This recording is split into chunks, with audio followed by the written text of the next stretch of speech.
Saludos amigas y amigos de Asegure su Salud.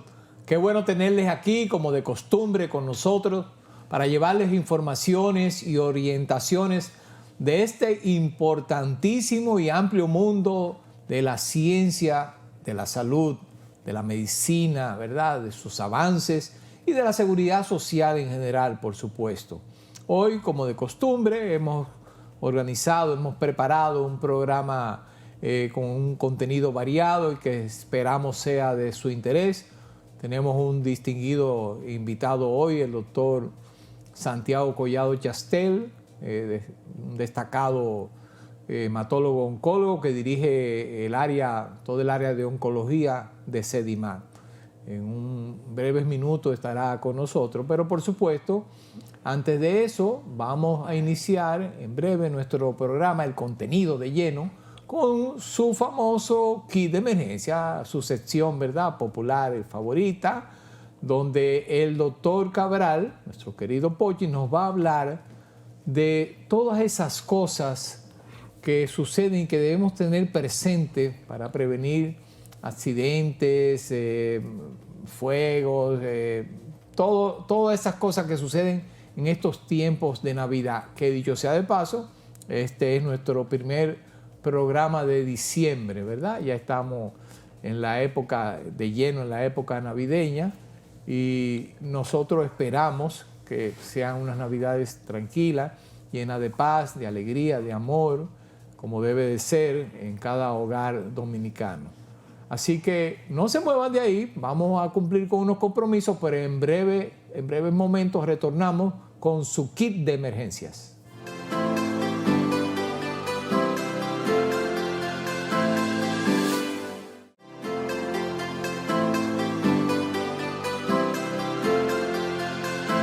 Bien, pues damos formalmente la bienvenida a nuestro querido compañero y amigo, el doctor Porfirio Cabral. Pochi, ¿cómo estás? Arrancó la Navidad. Arrancó la Navidad, ¿verdad? Bueno, pero ya hay gente que cobra pero precisamente, como este programa se trata de asegurar su salud, ¿verdad? Tú nos vas a hablar a todo de indigestiones, de alcohol, de fuego artificial, de todas las cosas que pueden provocar problemas en la Navidad. Tradicionalmente ya está estandarizado los problemas que vamos a tener.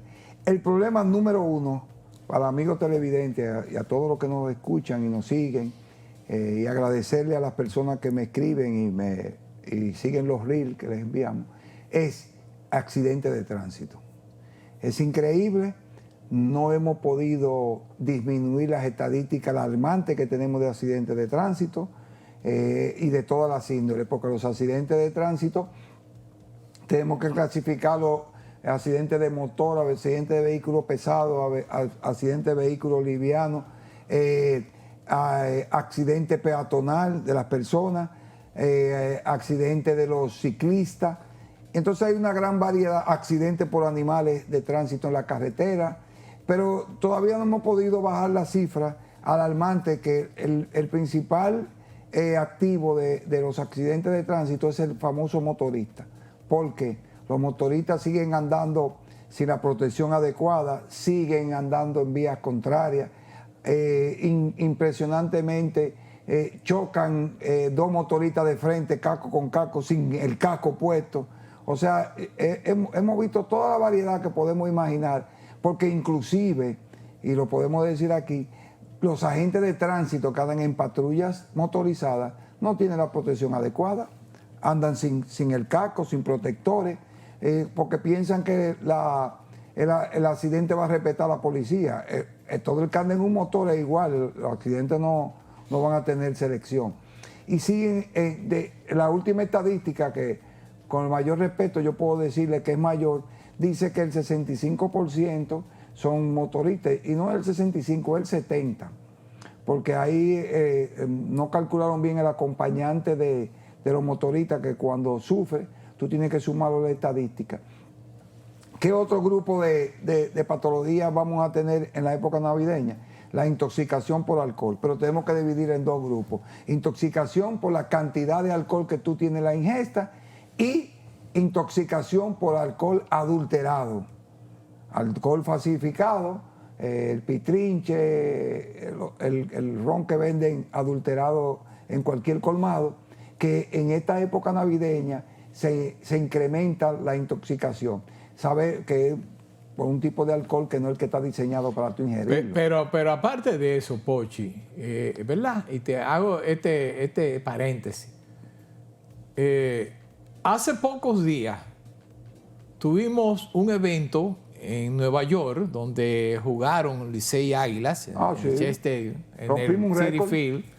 Y se dice que... No se dice no. Dice que se rompió un récord. No, se rompió, está comprobado, en Rafa. consumo de alcohol. Rafa. Que se acabó el alcohol en el estadio. Todo el alcohol que a había costilla de nosotros los dominicanos. Pero eso que es verdad. no, las estadísticas están ahí. Y es verdad que dicen algunos que este es el país que más bebe en América. No necesariamente. Lo que pasa es que nosotros tenemos épocas que le damos duro al alcohol. Usamos tradiciones, es como una olla de presión que se viene y coge una época y todo el mundo estalla, porque ¿qué pasa? Lo dicen hasta merengue y cuentos. En Navidad bebe hasta el que nunca ha bebido. Sí, es cierto. Inclusive tenemos casos que han ocurrido, que se están presentando nuevos, de intoxicación en alcohol en niños. Dios mío, así es. Sí. O sea, tú ves por dónde vamos. O sea, sí. No es que en niños tenemos intoxicación, porque dejan que el niño beba, creen que es famoso que un niño tome, que se lo están haciendo más grande. Entonces hemos tenido ese inconveniente. Por eso que te estoy dividiendo. Así como yo dividí el gran grupo de los accidentes de tránsito, una barbaridad. te estoy dividiendo el tipo de emergencia que tenemos por alcohol. Sí. Luego, en ese mismo orden, vienen entonces las intoxicaciones alimenticias, que muchas veces, más que intoxicaciones, son infecciones alimenticias, porque hay ciertos productos, la cadena de frío no se sigue adecuadamente. Y por ejemplo, como en Navidad se utiliza mucho la famosa ensalada rusa, la ensalada rusa tiene un componente que es la mayonesa, y la mayonesa, cuando tú le das la refrigeración adecuada, crece el estafilococo en horas.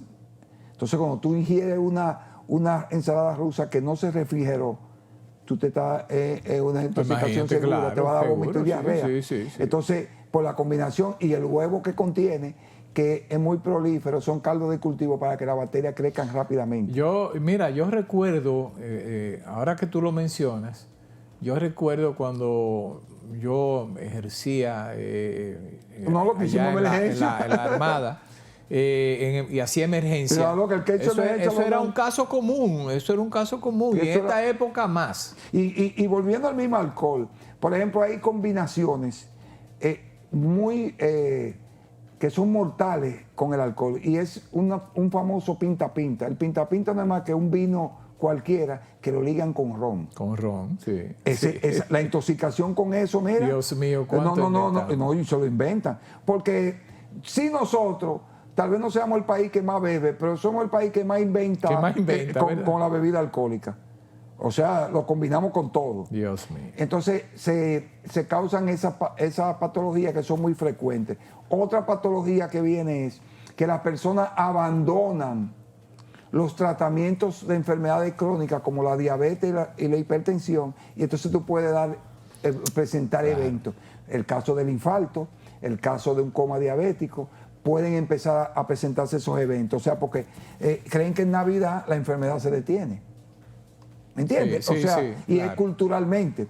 Luego viene que viene gente de fuera, vienen muchos transeúntes, entonces los accidentes de tránsito aumentan porque hay mucho traslado de las ciudades hacia la zona rural, a los diferentes campos que hay, y ahí es que se provocan los accidentes, porque tú sabes que nuestra... Más accidentes. Más accidentes. No, porque tenemos un récord increíble. Tenemos el récord, ahí sí es verdad que nos llevamos la corona, como dice Pochi, porque esto es una barbaridad lo que está ocurriendo en nuestro país con los accidentes de ¿Qué ha disminuido? La emergencia por fuegos artificiales, porque están muy bien, más controlados. Y solamente se está utilizando fuego artificial en ciertos eventos que han estado supervisados. Es cierto. Eso ha disminuido. En los últimos años hemos notado eso, pocos fuegos artificiales. Le estoy llevando la estadística. Recordar que cuando hay ingesta de alcohol, la persona tiene un periodo de euforia y después tiene un periodo de depresión. O sea, esa ingesta de alcohol, el típico tipo que está gozando y bailando y de repente empieza a llorar y acordarse de recuerdo, porque el alcohol en baja dosis es eufórico, pero en alta dosis es depresivo. Es depresivo. Entonces, tienen que ver con el término de las enfermedades o trastornos mentales que pueden ocurrir en este tipo, en esta época. O sea, están descritos ahí la cadena, vuelvo y repito, la cadena alimenticia, el famoso calentado. Hay cosas que si se congelan y se descongelan y se vuelven a calentar, puede causarte el crecimiento de bacterias. Y, en fin, eso más o menos es un pequeño resumen, tratando de empaquetar todo lo que puede ocurrir. Pero vuelvo a insistir que no pueden abandonar los tratamientos de enfermedades crónicas que padezca la persona. Y evitar, porque mira, yo agregaría, Pochi, también se me ocurre, una exhortación a los líderes de familia. Casi siempre en esta época navideña se reúnen familias en X hogar, se reúnen varias, ¿verdad? Los sí, se combina en un sitio reunido. Pero por mi propio recuerdo y mi experiencia, yo sé que siempre hay como un líder en la familia, la mamá, el papá, el abuelo, sí, la siempre abuela. Hay alguien que se respeta. Alguien como que, ¿verdad? No, tradicionalmente hay alguien que se respeta. Entonces se nos ocurre hacer una exhortación a ese líder familiar que, independientemente de que reine la alegría como debe reinar en ese hogar ese día, celebrando estos días de asueto de Navidad, pero que haya ese control, evitar los excesos, como tú bien recomiendas, aquellos adultos que llevan tratamientos o que son diabéticos o que tienen otro tipo de enfermedad crónica, cuidar que no se desestabilicen y que no rompan su tratamiento en estos días. Y una recomendación del líder es que si estamos reunidos y se nota que alguien bebió, que se quede ahí, que no empiece a trasladarse. Porque yo no sé cuál es el objetivo de usted de trasladarse a un lugar con efecto de alcohol. El que bebió no puede salir de la fiesta, se tiene que quedar ahí, que duerme en un mueble. Exactamente. Porque yo no entiendo ese tema de salir, como acostumbramos nosotros, salir en la madrugada, ya con 2 o 3 tragos arriba. Eso es ¿a buscar qué? Una incitación al peligro, y más ahora como están las cosas en nuestro mundo de hoy. Otra cosa que tenemos que tener pendiente es los disparos de armas de fuego hacia el aire. Suspender el que tiene armas que no dispare, porque esa bala va a bajar y va a impactar a alguien.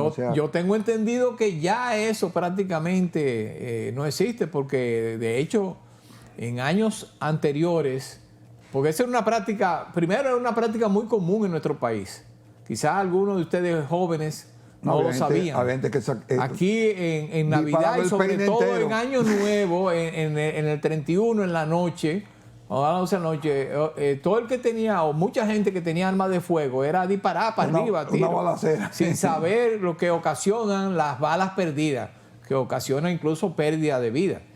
Pero ya esa costumbre ha ido disminuyendo o desapareciendo, porque inclusive no hay medidas. Las fuerzas policiales comenzaron a buscar gente y a llevarse presa gente. ¿Tú sabes qué está ayudando? Ya los sistemas de cámara que hay en todos los sitios, las filmaciones, hace que el que cometa algo lo agarren y lo persigan y le apliquen las sanciones correspondientes. Pero en resumen, tenemos que tratar de evitar que la época navideña se convierta en una tragedia. Y es un asunto de la palabra prudencia, la palabra juiciosa, y les recordamos a todos nuestros amigos televidentes que el mundo no se acaba en este mes, porque claro, parece que exacto, y esa moderada ya hoy en día el tema del tránsito hay que empezar a tomar medidas. Si usted no tiene necesidad de moverse en su vehículo, no se mueva. O sea, hay una serie de medidas que podemos empezar a hacer colectivamente para reducir esta cantidad de incidentes que tenemos en la época navideña. Fantástico, pues, como de costumbre, Pochi, muy atinados tus comentarios. Y cuando entremos más en calor en este mes, volveremos a darle un... ¿Y tú quieres más calor del que cogimos antes del año? Es abusador este señor. Un toquecito a toda nuestra gente, ¿verdad? Así que se refresquen es mejor. Sí. Señores, no se muevan porque seguimos con nuestro contenido aquí en Asegure su Salud.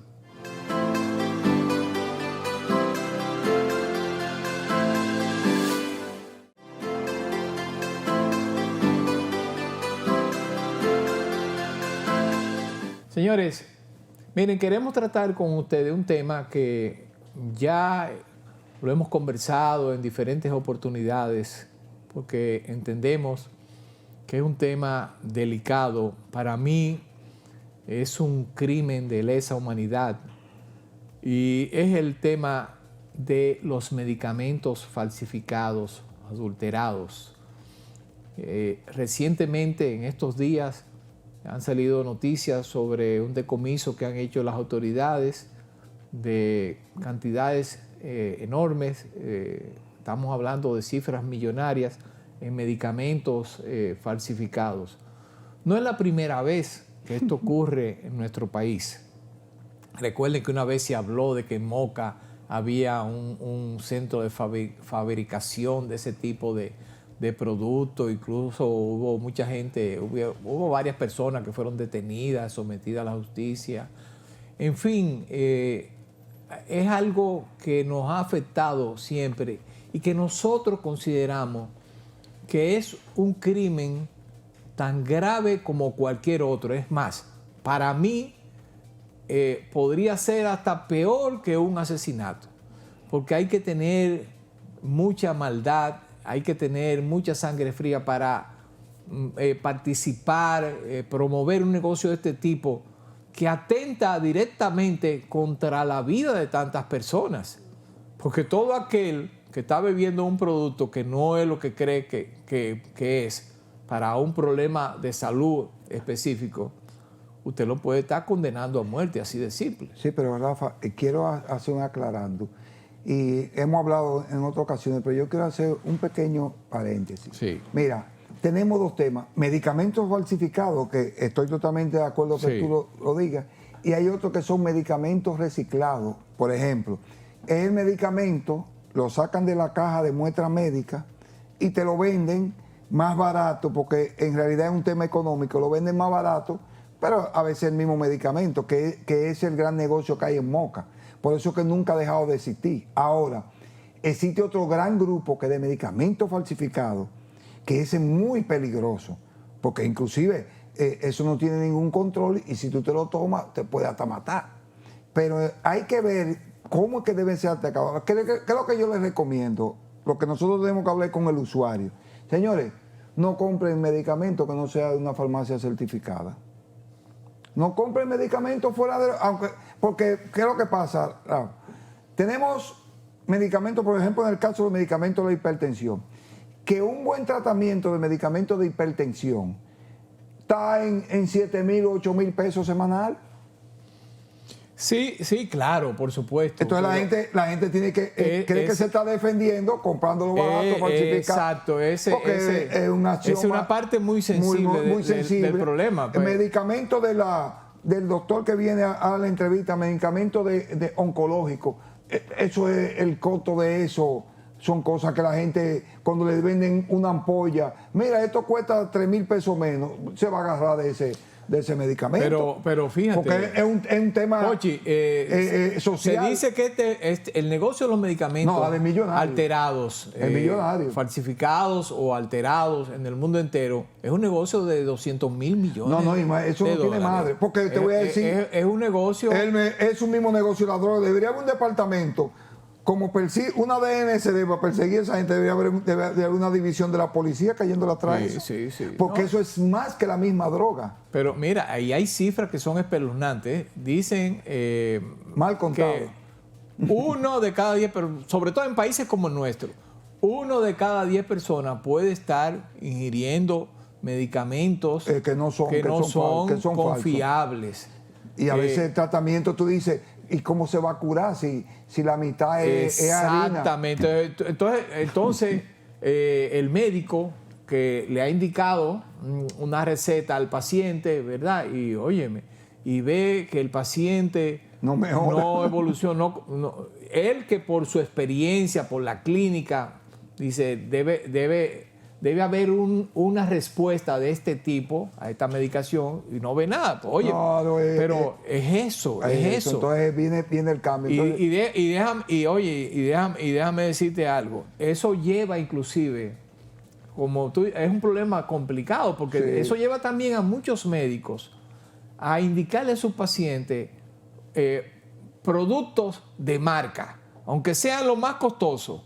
Este es el original de esta molécula. Entonces se lo indican a sus pacientes, pero para no tomarse el riesgo, precisamente sabiendo que hay otros que son genéricos o que podrían ser falsificados, o peor aún, que no tienen un adecuado control de calidad y que la dosis no se corresponde con lo que supuestamente tiene. Eso le está haciendo daño a la venta de fármacos en República Dominicana, porque la gente no cree mucho en los medicamentos genéricos, y es porque son más fáciles de falsificar. Sí, ¿me entiendes? por supuesto, medicamento, claro. Porque el medicamento caro, y lo digo aquí, a veces lo que varía es la presentación o el blister o el envase, pero a veces el mismo compuesto, pero el compuesto genérico, tradicionalmente la presentación es más fácil de falsificar. Entonces, aún así, le hacen daño a eso, porque falsificar un producto original es tan sencillo. O sea, es más difícil tú falsificar un reloj, un Rolex, que falsificar un reloj Casio. Claro. O sea, ese es el tema, porque la calidad, eso ocurre. Pero es un problema de impacto social muy, muy peligroso.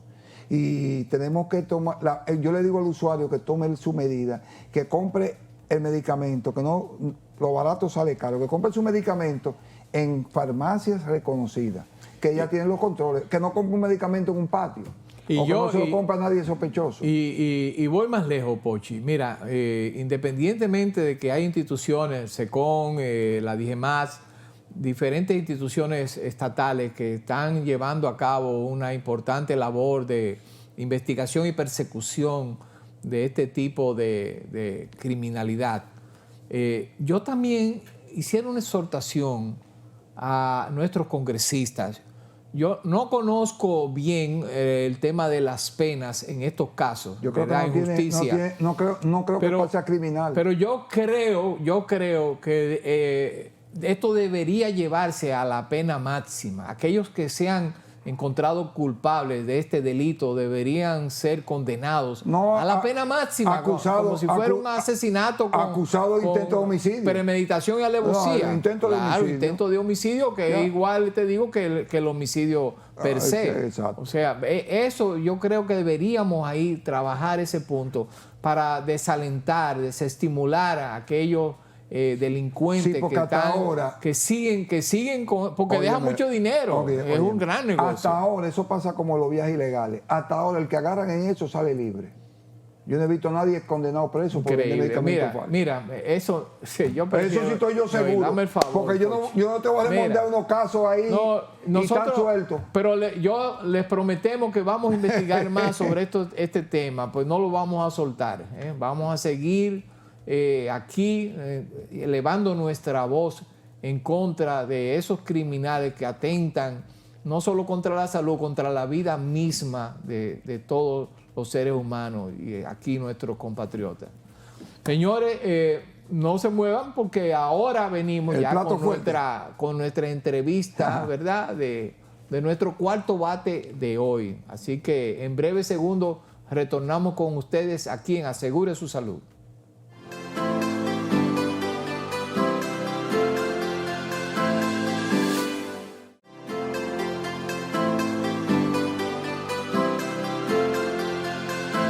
Señores, este programa se engalana hoy con la presencia de otro cuarto bate, porque aquí solamente entran los cuartos bates.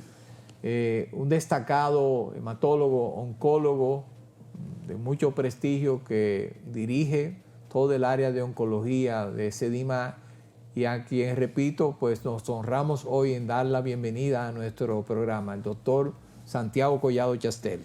Muchas gracias por la invitación, muy contento de estar aquí Hace mucho que tú estabas por atraparme, yo huyéndote, tú sabes, pero nada, aquí estamos, muy contentos. No, porque ustedes se acuerdan que uno de muchacho con la postalita de los peloteros o de otro tipo de cosas, después surgieron muchos álbumes de todas cosas. Decía una amiga, cuando aparecía una que esta es una amiga que tenemos hoy aquí. Yankee, ¿cómo estás?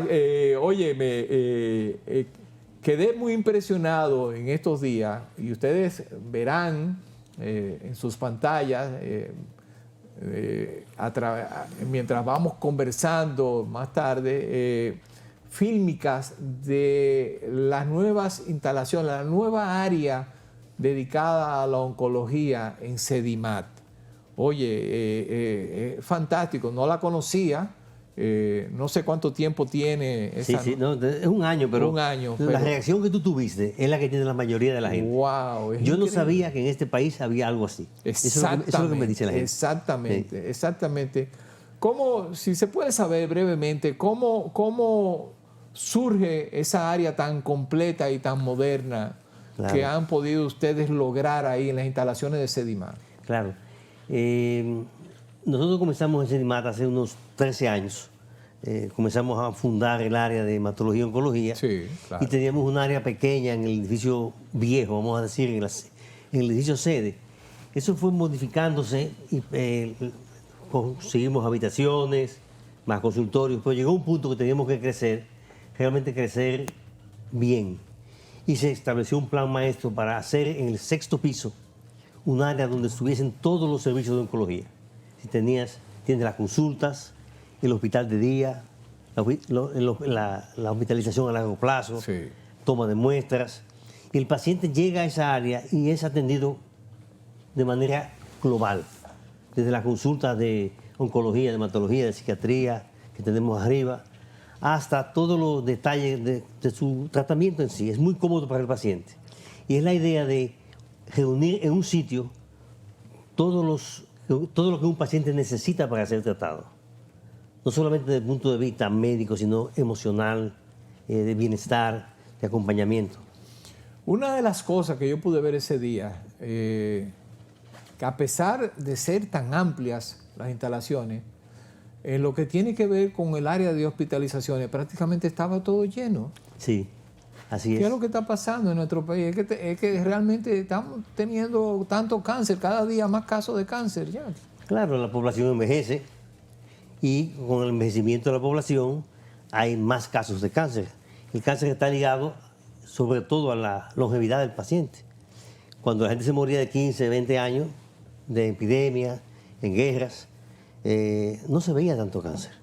Pero realmente cuando miras las estadísticas y miras el número de pacientes de cáncer por 100.000 habitantes, no ha cambiado tanto. La población ha crecido, la población ha envejecido, por eso tenemos más pacientes con cáncer. Pero cuando lo analizas desde el punto de vista estadístico, de número de cánceres por 100.000 habitantes, hay algunos que inclusive han bajado, por suerte. Mira, ahora que tú hablas de que hay algunos que han bajado, gracias a Dios. Sin embargo, hace apenas un par de días perdimos un compañero de la Armada, un contraalmirante muy querido, que por cierto extendemos nuestro pésame a la familia del almirante Comprés, que batalló mucho tiempo con un cáncer de próstata. Y no hay día que no escuchemos ¿verdad? El tema del cáncer de próstata aquí en nuestro país, entre los hombres, obviamente es el más frecuente. Pero, ¿qué hay con respecto al tratamiento del cáncer de próstata? ¿Cómo hemos avanzado? ¿Cuál es la situación que manejan ustedes los oncólogos con el cáncer de próstata? Mira, el cáncer de próstata es un problema muy serio, porque el cáncer de próstata es un cáncer que los médicos pensamos que es sobretratado. La gran mayoría de pacientes que van a fallecer con cáncer de próstata no fallecen de cáncer de próstata. Eso es muy importante. Las estadísticas nos dicen, hay estudios publicados de autopsias en pacientes que fallecen de cualquier cosa menos de cáncer de próstata. Esas autopsias nos dicen que después de los 70 años, más del 70% de los hombres tiene cáncer de próstata. Wow. Y esa gente se muere de cualquier cosa. Sí, claro. Quizá ni se entera.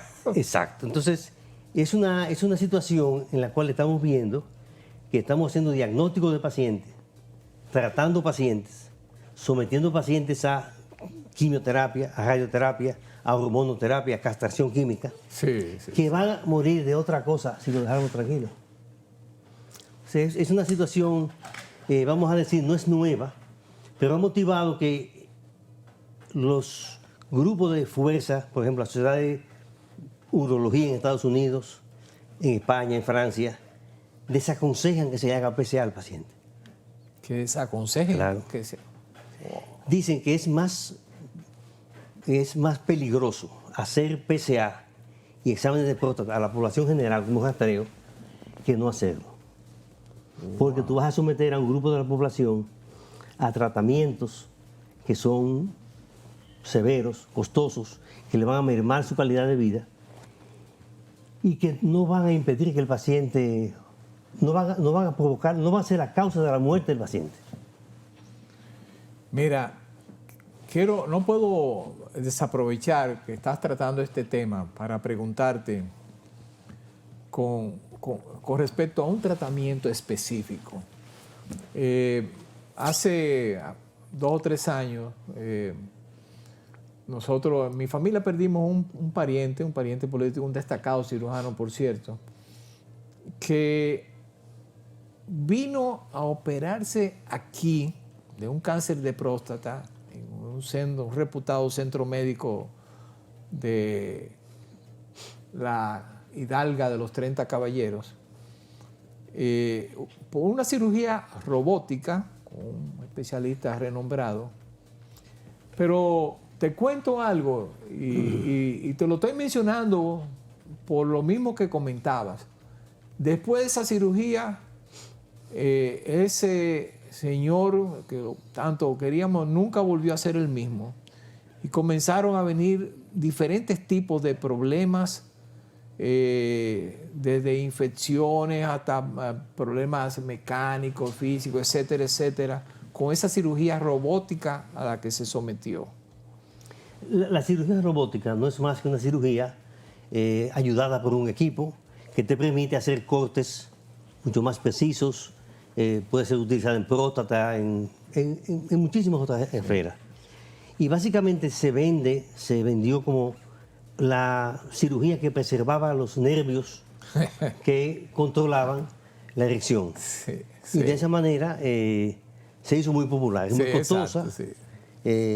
Y básicamente, si usted necesita cirugía y se puede operar por robótica, quizás es una solución. Pero vamos a decir que la preocupación, y aproveché tu pregunta para entrar en un tema bien controversial, y aproveché tu pregunta para básicamente transmitirle a tu audiencia, a la audiencia que nos tienes ahora presente, que el cáncer de próstata no se debe hacer estudios. El cáncer de próstata, el tracto rectal, está siendo ya abolido de las sociedades europeas y americanas, señores, como método de despistaje de cáncer de próstata. Oye, esa es una noticia tremenda. Eso no es nuevo. Y yo sé que todos los congéneres, los caballeros aquí, ¿verdad? Que están viendo este programa, que nos retroalimentan, deben estar agradablemente sorprendidos con esta información que nos está dando el doctor Collado. Esa es una recomendación reciente de las sociedades. No es reciente, ¿no? Tiene... relativamente reciente. 6 años. Sí, exacto. Sí. O sea, ¿qué parte, digamos, de las últimas guías de ustedes, los oncólogos, Así a nivel es. mundial? Así es. La idea es que el paciente solo se le haría una prueba de cáncer de próstata si tiene clínica o si tiene una condición familiar donde hay un exceso de pacientes con cáncer de próstata, y si el paciente está de acuerdo en hacerse la prueba. Debe discutirse con el paciente los pros y los contras de la biopsia antes de usted lanzarse en una biopsia de próstata, o de un PSA, o de un examen de próstata. Entonces, esa recomendación que acabamos de pasar el mes dedicado en nuestro país al cáncer de próstata, una de las recomendaciones es el chequeo, Sí. tanto no solo del PSA, sino también el tacto rectal. Así es. ¿Verdad? Entonces, incluso de manera regular, después de los 50 años, la recomendación es hacerlo rutinariamente. Entonces, tú no estás tú consideras... No, yo no. No. Yo estoy hablando Tú de te la estás guía, haciendo la eco guía. de las guías. Claro, de las guías y sobre todo de la experiencia de los centros grandes en Estados Unidos y en Europa. Claro. Y de estudios que se han hecho enormes. Por ejemplo, en Canadá se han hecho estudios, un estudio famosísimo, el estudio de los 1000 hombres, en el cual se cogieron 1000 hombres y se siguieron 13 años. Es un estudio hiper famoso. Y le hacían PSA y luego si el PSA le subía de 4, le hacían biopsia de próstata. Estamos hablando de 1000 pacientes seguidos 13 años. Esos son estudios que no admiten discusión. La metodología por el volumen y el tiempo de seguimiento. ¿Qué demostraron ellos? Que usted no podía reducir la mortalidad ni va a prolongar la vida de esos pacientes haciéndole PSA y biopsia a esos pacientes. Exacto. cuando se descubrió un PSA elevado. ¿Sí? Usted no va a cambiar la evolución de la historia natural de la enfermedad. Entonces es muy difícil porque tan pronto usted hace un diagnóstico de un cáncer de próstata, yo de medio de relajo, cuando le hablo a los estudiantes míos y a los médicos colegas, les digo, el cáncer de próstata es como los cuernos. Mientras usted no lo sabe, no hay problema. Tan pronto usted lo sabe, usted tiene que tomar una decisión. Entonces, ahí es que está el problema, el kit del asunto. Es así. Entonces, si usted va a morir con un cáncer de próstata a los 80 años, pero no de cáncer de próstata, y a usted le hacen un diagnóstico a los 60, usted va a durar hasta los 80, pero su calidad de vida va a ser terrible. Va a ser terrible. Claro. Porque la testosterona no es solamente la actividad sexual. La testosterona es lo que da la energía, Sí. la claridad de pensamiento, es una hormona que participa en múltiples funciones del metabolismo. Así es. Y es así, sin contar los efectos secundarios que tiene tanto la cirugía como la radioterapia en los pacientes que se someten a tratamiento. Hay pacientes que hay que tratar, indudablemente, y el reto es ese. El reto principal es identificar el paciente que se va a beneficiar de una acción temprana y rápida. Paciente joven, paciente que tiene familiares de primer rango y segundo rango con cáncer de próstata, y cada vez más pensamos que pacientes que tienen condiciones genéticas que se transmiten, como el BRCA1, BRCA2, que se identificó primero como un marcador genético de cáncer de mama, de los pocos cánceres de mama que son heredados, que también en los pacientes que son mutados predispone también a los hombres a cáncer de próstata. La idea es, tenemos que identificar la población que vamos a vigilar. Tenemos que identificar qué paciente va a fallecer temprano en el cáncer de próstata. Y ese es un reto para la medicina, encontrar los marcadores, los genes que nos permitan hacer ese diagnóstico temprano. Wow. Oye, fantástico. Yo creo que tú nos has brindado mucha luz. Te vamos a pedir un permisito para cumplir con unos breves compromisos y a ustedes, por supuesto, pero retornamos en breve con el doctor Collado porque todavía tenemos muchos temas importantes e interesantes que hablar con él de esta enfermedad terrible que es el cáncer. Así que en unos segundos estamos aquí con ustedes de vuelta.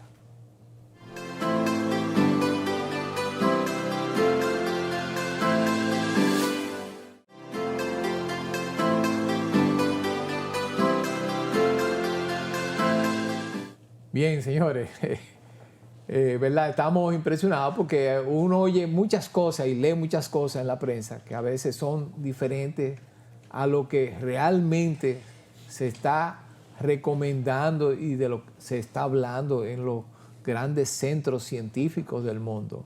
Yo creo que esas informaciones que tú has llevado a todo nuestro público sobre el cáncer de próstata en un país donde hay real o supuestamente, bueno, real, porque como él dice, la cantidad podría ser mucho más de lo que uno piensa. Pero si yo te pidiera una recomendación final, ¿cómo tú concluirías con todo eso que tú has expuesto sobre cáncer de próstata en nuestro país? Pienso que los médicos tenemos que informarnos bien. Tenemos que poder discutir con el paciente y poder presentarle al paciente las opciones que él tiene. Un paciente que viene y te dice, doctor, ¿y usted no me va a hacer un PSA dentro de las pruebas mías anuales? ¿Qué edad tú tienes? 40 años. ¿En tu familia hay antecedentes? No, no te lo hagas. Yo quiero hacérmelo. Bueno, entonces tú se lo haces y le dices, fíjate, el problema es que el PSA puede marcar para cáncer de próstata, como puede marcar para prostatitis, para otras condiciones de la próstata. Y un PSA elevado puede preceder de 15 años o más la aparición del cáncer de próstata. Entonces, vale la pena nosotros comenzar a hacerte pruebas ahora, biopsias, estudios. Entonces, como recomendación final, lo más importante es que los médicos continuemos educándonos en una patología tan prevalente. Exacto. Para poder ofrecer realmente lo mejor, para que cada paciente reciba el mejor tratamiento y no sea sobretratado y no sea sometido a pruebas, a exámenes, a tratamientos que no van a cambiar el curso de una enfermedad que en la mayoría de los casos no es mortal. Así es, fantástico. Yo creo que es una gran recomendación.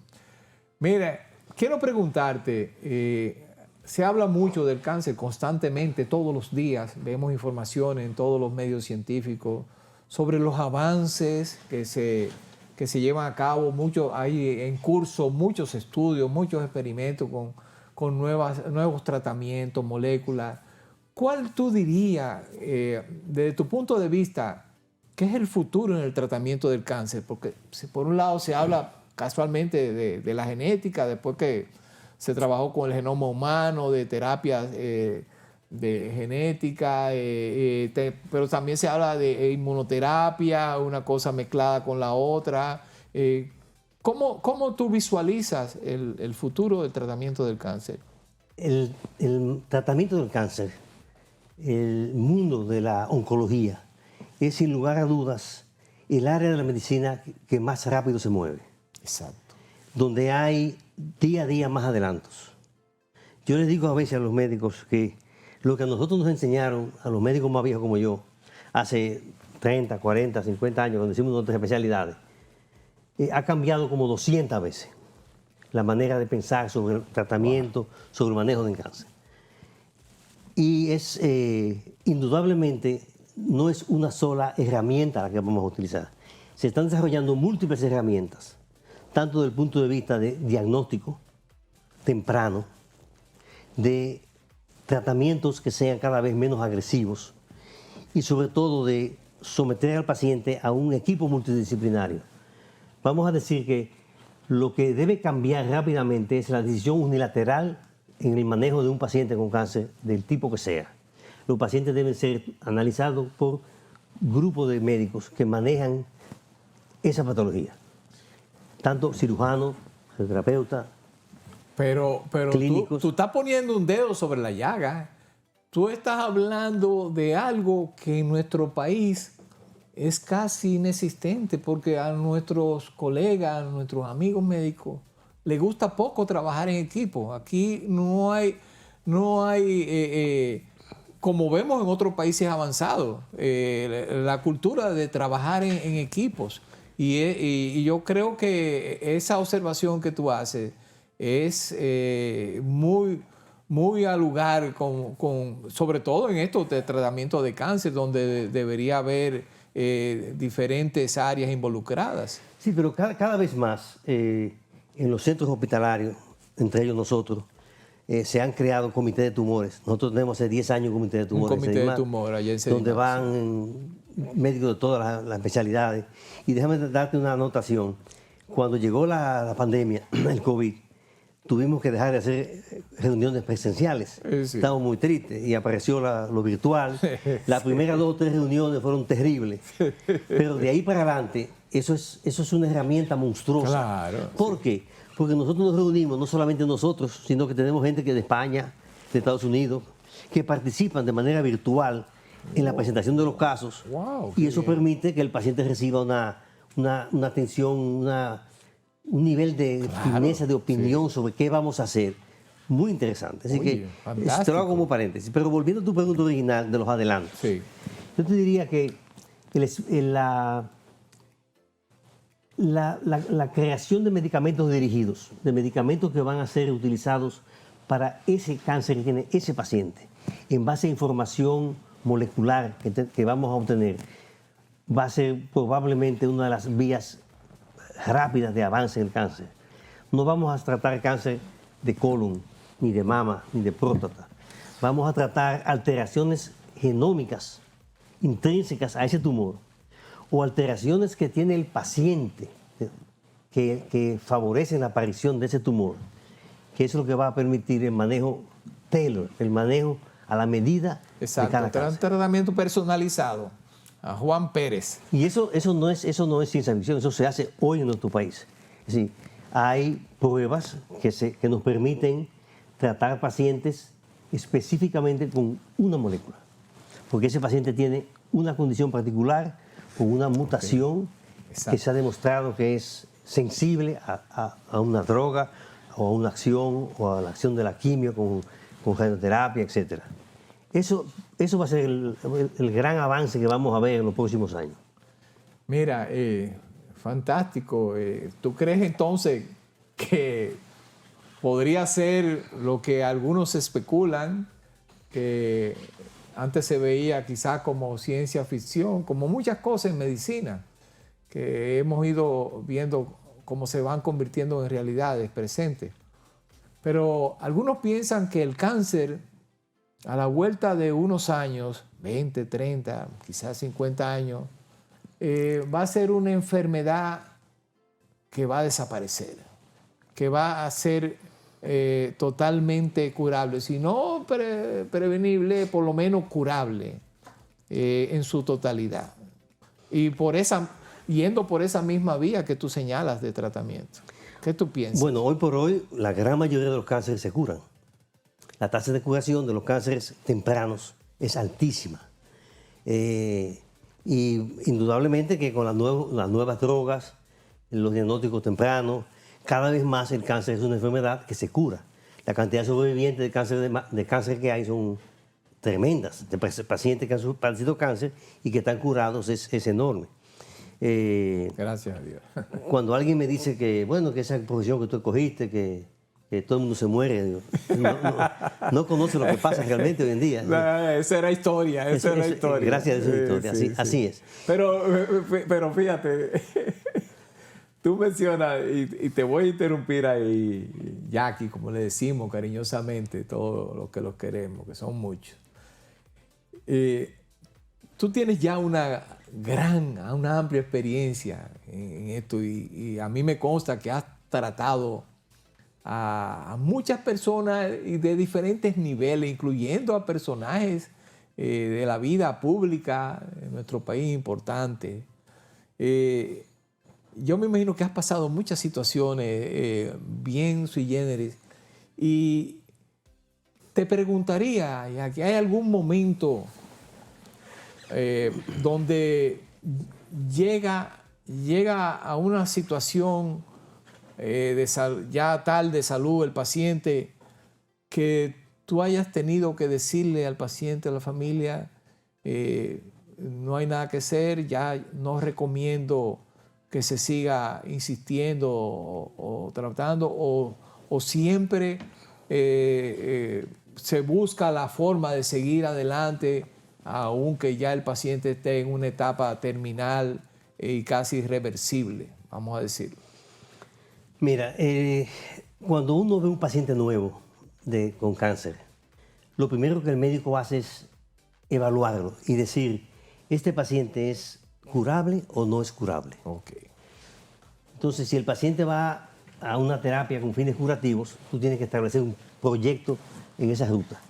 Si el paciente tiene un tumor que no se puede curar, tú tienes que ver cómo lo vas a ayudar. Porque hay muchos pacientes que tú lo conviertes en crónico. Ahora hay medicamentos que tú puedes... Un paciente no se va a curar de su cáncer, pero va a vivir y va a morir de otra cosa. Que hay muchos pacientes así. Va a depender mucho del tipo de tumor, la diseminación que tiene en el caso en particular del paciente, la edad del paciente, lo que el paciente quiere. Eso es clave. Hay pacientes que dicen, doctor, no, yo no quiero eso que usted me está ofreciendo. Y es algo que el médico tiene que entender y que no debe quitarle su apoyo al paciente, porque el paciente no haga lo que el médico quiere que el paciente haga. Entonces, como te digo, llega a un punto que el paciente tiene una condición médica que no es curable, tú le tienes que explicar al paciente. Dice, mire, ahora mismo vamos a hacer estos pasos para controlar el tumor, pero puede ser que tú digas, el paciente está demasiado deteriorado, ni siquiera puedo controlar el tumor. Debe informarse al paciente, porque no podemos trabajar de espaldas al paciente. Exacto. A veces la familia, queriendo proteger emocionalmente a su ser querido, dice, doctor, antes de que no le diga nada. Y eso es terrible. ¿Por qué es terrible?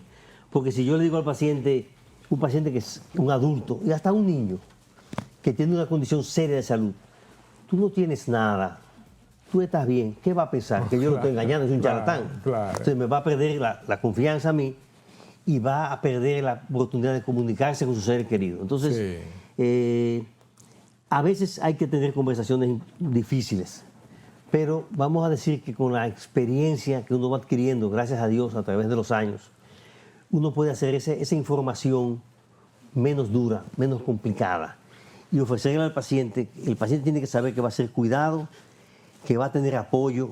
Eso es primordial, tanto de su equipo médico como de su familia. Oye, es un tema duro, ¿verdad? Yo me imagino que a veces también hay que revestirse de una coraza. Tú tienes que ver a tantos pacientes con diferentes situaciones, pero hay temperamentos que ayudan. A ti te ayuda mucho el tuyo y tú eres un científico pleno. Yo te felicito, de verdad que sí. Y precisamente te quería preguntar, en ese centro ya tan amplio que tienen ustedes de oncología ya en Sedimá, que tratan a todo tipo de pacientes, todos niveles sociales, incluyendo personas humildes. Así es. ¿Ustedes se involucran cuando ese paciente ya tiene un diagnóstico X que requiere un tratamiento que por lo regular son costosos? ¿Ustedes se involucran de alguna forma para tratar de ayudar a ese paciente humilde a conseguir el tratamiento? Claro. En nuestro país hay varias vías de ayuda a los pacientes. Está, para pacientes con medicamentos de muy alto costo. El programa de alto costo. Ustedes son bien conocidos. Sí. Pero hay también ayudas que se consiguen de otras vías, de otras fuentes. Hay fundaciones de grupos fuertes y de familias que apoyan a los pacientes con medicamentos, que apoyan a los pacientes con cirugía, con soporte. Sí. Hay maneras de ayudar a los pacientes, indudablemente que sí. Y hay mucha gente caritativa que hace esfuerzo y que dona. Mira, por ejemplo, el centro que tuviste en Sedimá. Sí.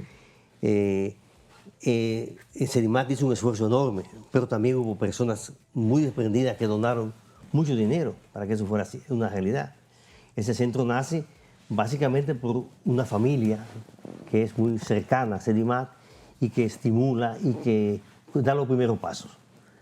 Claro, encontraron el terreno fértil en la gente, el grupo que dirige Sedimá, que vio eso como un proyecto interesantísimo para el país, para nuestra región, y así ha sido. Así que...